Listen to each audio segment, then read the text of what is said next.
ధాత్రి కేదార్ ఇద్దరు కిచెన్లో ఉంటారు.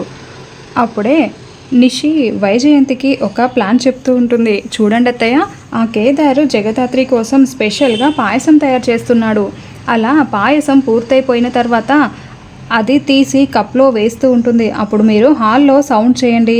అప్పుడు ఏంటో సౌండ్ అయింది అని కప్లో వేసిన తర్వాత అది చూడడానికి హాల్లోకి వస్తుంది. అప్పుడు నేను కిచెన్లోకి వెళ్ళి వాళ్ళిద్దరూ తింటున్న పాయసం కప్పుల్లో నేను మత్తుమందు కలిపేస్తాను అని నిషి వైజయంతితో చెప్పడంతో అలా వైజయంతి ఒక ఫ్లవర్ వాజ్ కుండీని కింద పడేస్తుంది.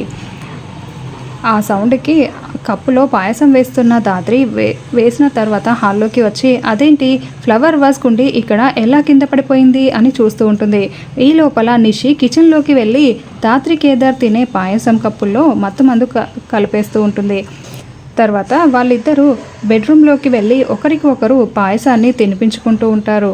కేదార్, నువ్వు చేసిన పాయసం చాలా బాగుంది అని ధాత్రి చాలా సంతోషంగా కేదార్ని పొగుడుతూ ఇద్దరు ఒకరి ఒకరు తినిపించుకుంటూ ఉంటారు, ప్రేమగా ఉంటారు.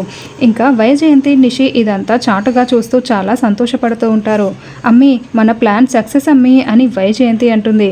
అలా వాళ్ళిద్దరూ తిన్న వెంటనే పూర్తిగా స్పృహ కోల్పోయి మంచి నిద్రలోకి జారిపోయి ఉంటారు. అత్తయ్య, మనం అనుకున్న విధంగానే వాళ్ళు నిద్రపోయారత్తయ్య. ఇక రేపు సాయంత్రం వరకు దాదాపు లేవరత్తయ్య అని నిషి అంటూ ఉంటుంది. రేపు మాత్రం మనం అందరం గుడికి వెళ్ళొచ్చు, వీళ్ళు మాత్రం రారు అని నిషి చెప్తూ ఉంటుంది. అవునమ్మే, సూపర్ అమ్మే నీ ప్లాన్ అని వైజయంతి అంటుంది. అలా ధాత్రి కేదార్ పూర్తిగా మత్తుతో నిద్రపోతూ ఉంటారు. తెల్లవారగానే అందరూ రెడీ అయిపోయి గుమ్మం దగ్గరికి వస్తారు.